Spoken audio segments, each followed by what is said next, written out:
पंतप्रधान मोदी यांनी भारतातील फिनटेक क्रांती संदर्भात प्रश्न उपस्थित करणाऱ्या नेत्यांवर निशाणा साधलाय। ते म्हणाले, हे लोक म्हणायचे भारतात पायाभूत सुविधा नाहीत। माता सरस्वती जेव्हा बुद्धी वाटत होती तेव्हा हे लोक रस्त्यात उभे होते। एवढंच नाही तर गेल्या 10 वर्षात फिनटेक मधील गुंतवणुकीद्वारे या क्षेत्रामध्ये कशा पद्धतीने सुधारणा झाली आहे हेही मोदी यांनी यावेळी सांगितले। ते मुंबईतील जिओ कन्व्हेन्शन सेंटरमध्ये शुक्रवारी 30 ऑगस्ट रोजी ग्लोबल फिनटेक फेस्टमध्ये लोकांना संबोधित करत होते। आपल्या भाषणाची सुरुवात करताना पंतप्रधान नरेंद्र मोदी म्हणाले, आज मुंबई या स्वप्न नगरीत ग्लोबल फिनटेक फेस्टिवल होत आहे। एक काळ होता जेव्हा लोक भारतात येत आणि आपली संस्कृती विविधता पाहून आश्चर्यचकित होत।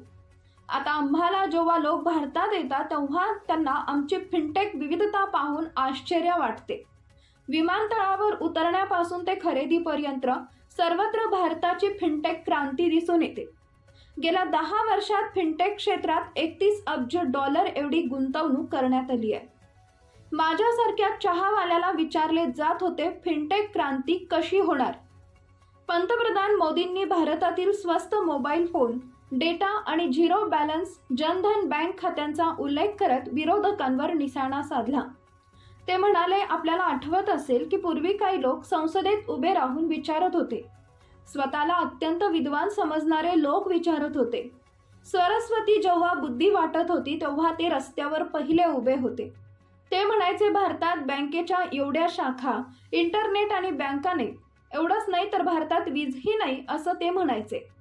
मोदी पुढे म्हणाले, ते म्हणायचे फिनटेक क्रांती कशी होईल आणि हे माझ्यासारख्या चहावाल्याला विचारायचे। पण आज अवघ्या एका दशकात भारतात ब्रॉडबँड वापरकर्ते 6 कोटींवरून 94 कोटी झाले। आज 18 वर्षावरचा क्वचित कोणी भारतीय असेल ज्याची डिजिटल ओळख म्हणजेच आधार कार्ड नसेल। एवढंच नाही तर गेल्या 10 वर्षात 53 कोटीहून अधिक लोक बँकिंग प्रणालीशी जोडले गेले आहेत। तो हमारी कल्चरल डाइवर्सिटी देखकर दंग रह जाते थे, हैरान हो जाते थे। अब लोग भारत आते हैं तो हमारी फिनटेक डाइवर्सिटी को देखकर भी हैरान होते हैं।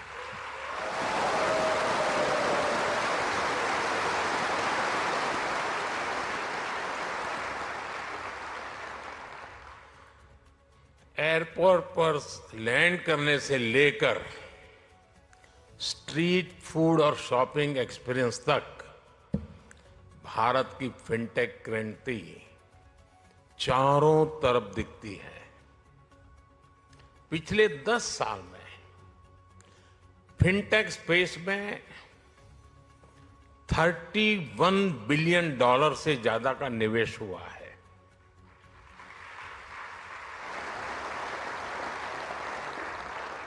दस साल में हमारे फिनटेक स्टार्टअप्स में 500% वृद्धि हुई है।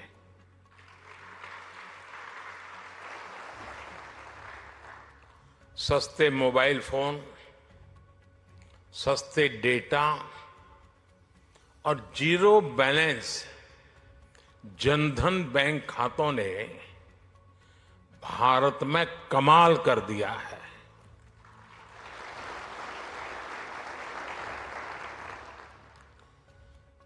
आपको याद होगा, कुछ लोग पहले पूछते थे, पार्लियामेंट में खड़े होकर के पूछते थे और अपने आप को बहुत विद्वान मानने वाले लोग पूछते थे।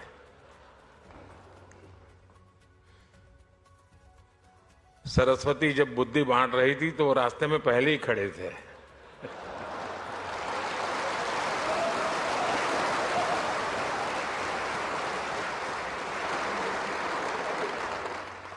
और क्या कहते थे? वो पूछते थे कि भारत में बैंक इतनी ब्रांचेज नहीं है, गांव-गांव बैंक अवेलेबल नहीं है, इंटरनेट नहीं है। यहां तक पूछ लेते थे, बिजली भी तो नहीं है, रिचार्जिंग कहां होगा, फिनटेक क्रांति कैसे होगी, ये पूछा जाता था। और मुझ जैसे एक चाय वाले को पूछा जाता था।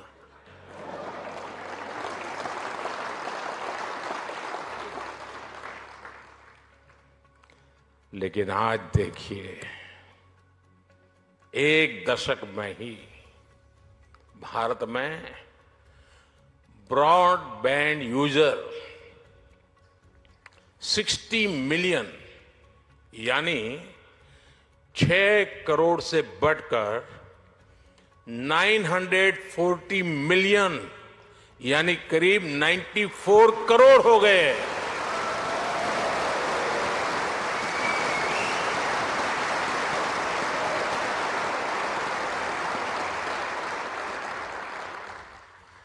आज 18 वर्ष से ऊपर का शायद ही कोई भारतीय हो जिसके पास उसकी डिजिटल आइडेंटिटी आधार कार्ड नहीं है। आज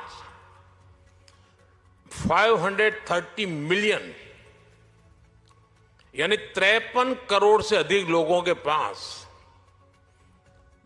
जनधन बैंक खाते हो गए हैं। यानी 10 साल में हमने एक प्रकार से पूरी यूरोपियन यूनियन के बराबर आबादी को बैंकिंग सिस्टम से जोड़ा है।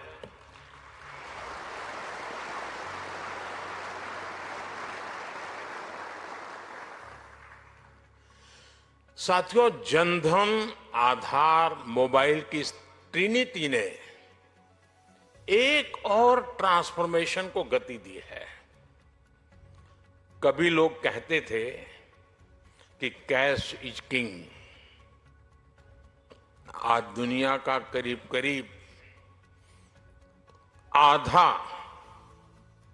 Real time digital transaction Bharat में होता है।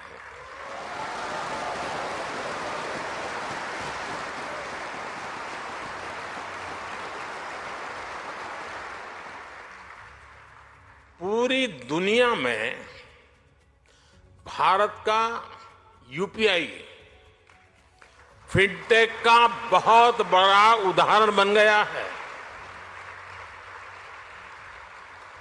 आज गांव हो या शहर, सर्दी हो या गर्मी, बारिश हो या बर्फ गिर रही हो, भारत में बैंकिंग सर्विस 24 घंटे 7 दिन 12 महीने चलती रहती है।